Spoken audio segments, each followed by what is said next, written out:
What you also might not know about Tom is that he's a semi-professional photographer.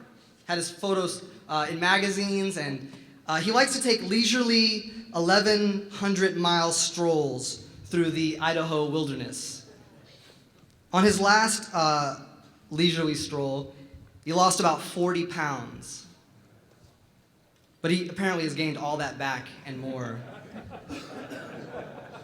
Since about '07, I've gotten to know Tom a lot better and found out that we have a few friends in common. One of his students from back when he taught at Eastern Nazarene University is one of my best friends in Boston, and he gave me a little bit of the lowdown on Tom. Sure, it's impressive that Tom has written or edited over 20 books. It's impressive that he's very active in the American Academy of Religion and the Wesleyan Theological Society. All that's very impressive. But what by far is the most impressive thing about Tom is that he also can rap.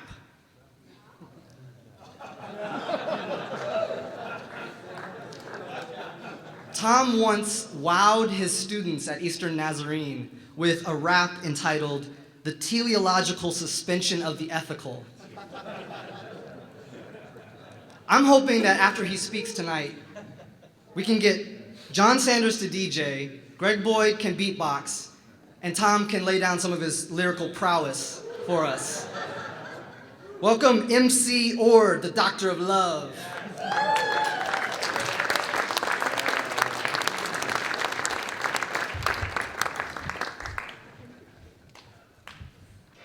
I won't even try to do any rapping. Sorry, DC. I'm actually a rock and roll kind of guy.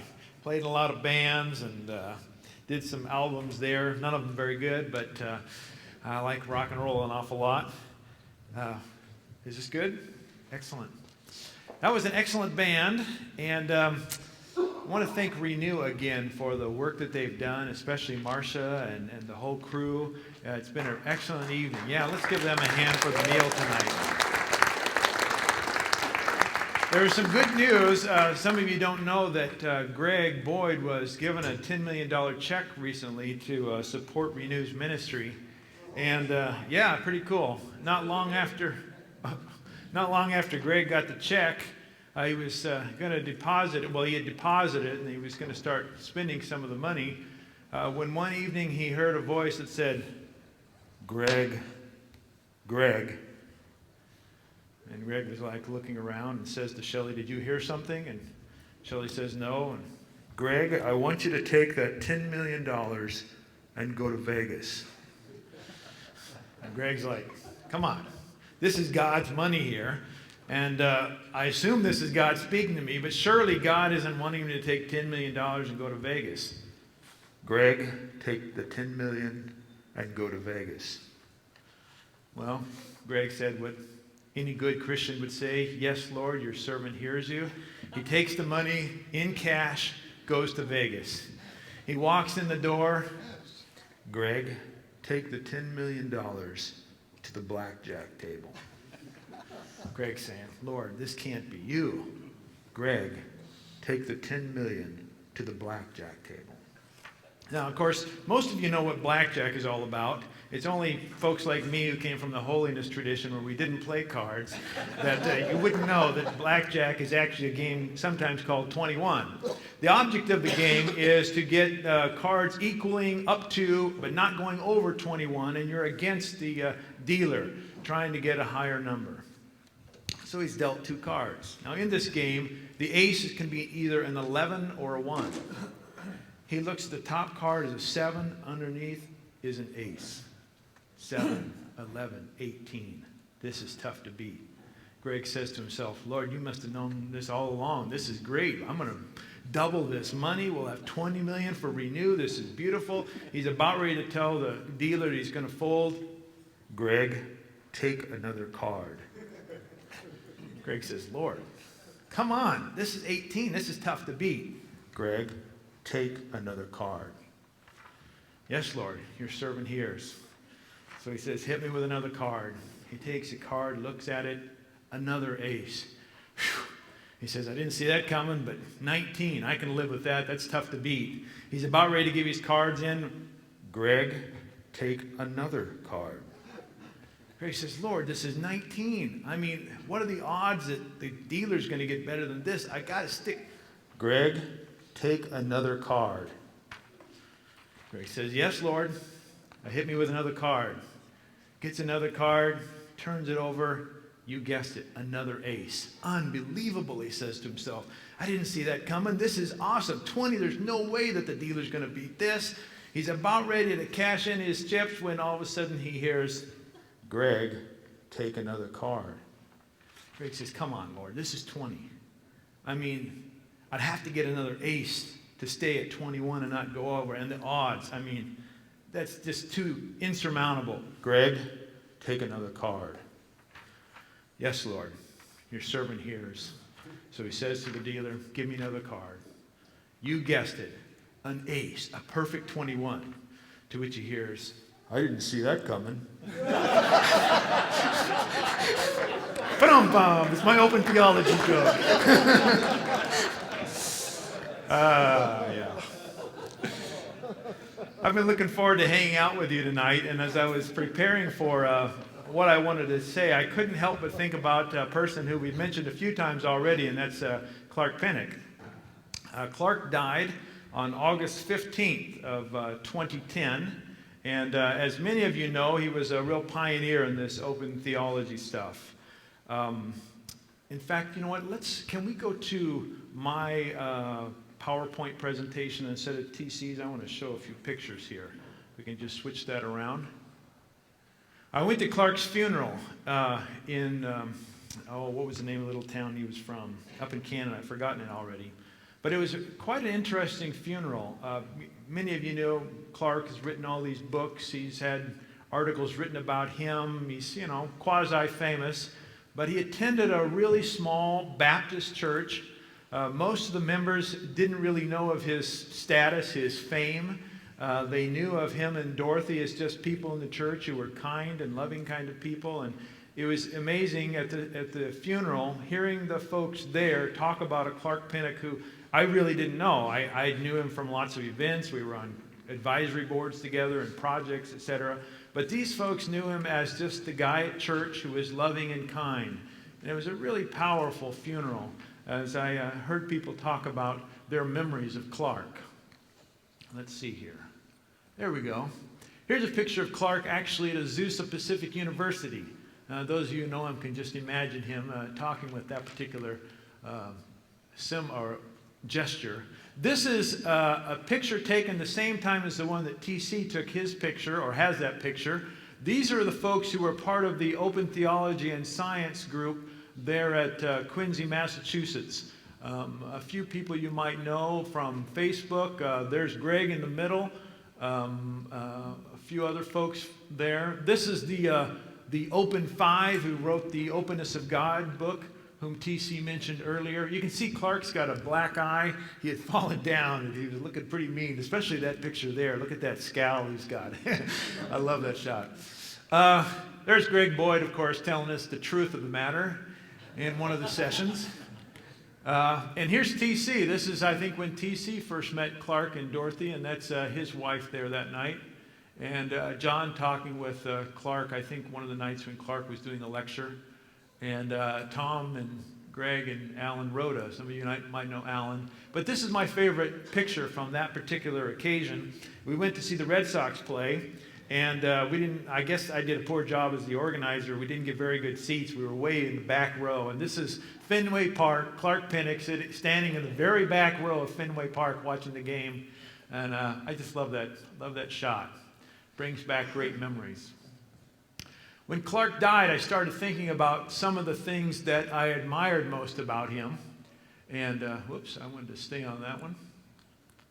Maybe I won't be able to. Oh, well, I'll stick there.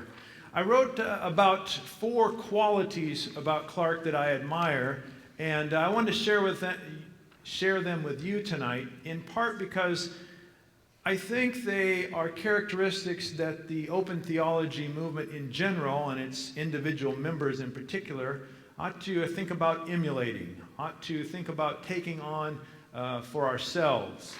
For instance, Clark was not afraid to change his mind.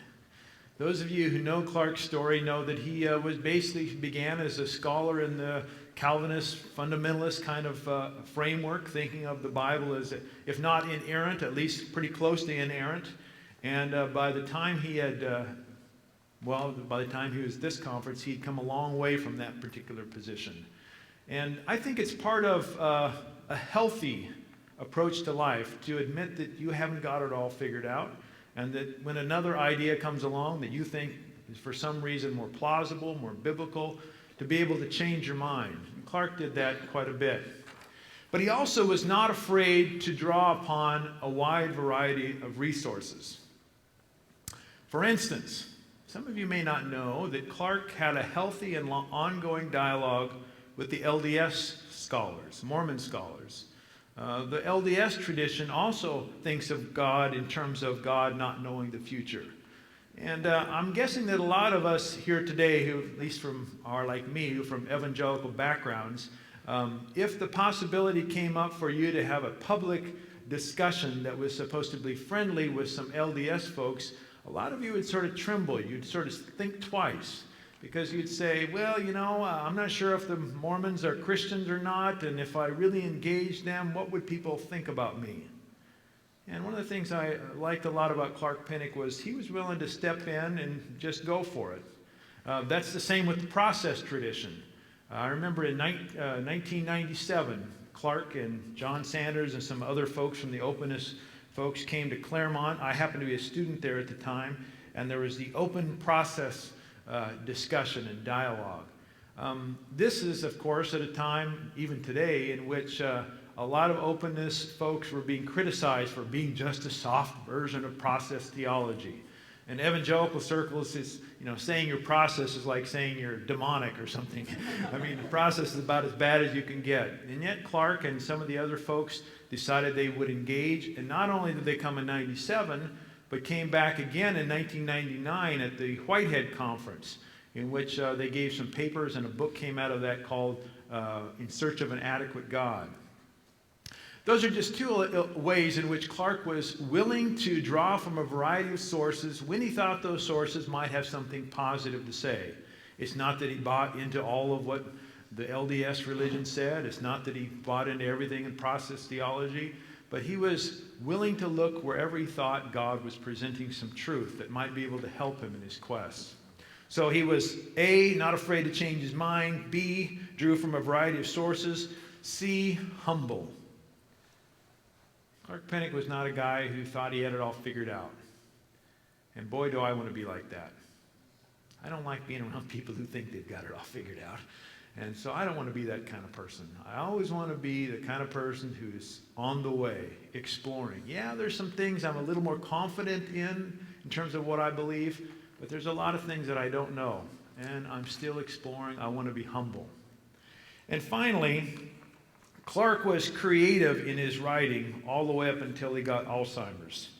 In fact, he wrote an essay for a book called Creation Made Free, in which he made the argument that open theists ought to accept evolution, because while open theism doesn't require one to accept evolution, it was a natural fit with the idea of God at work in the world.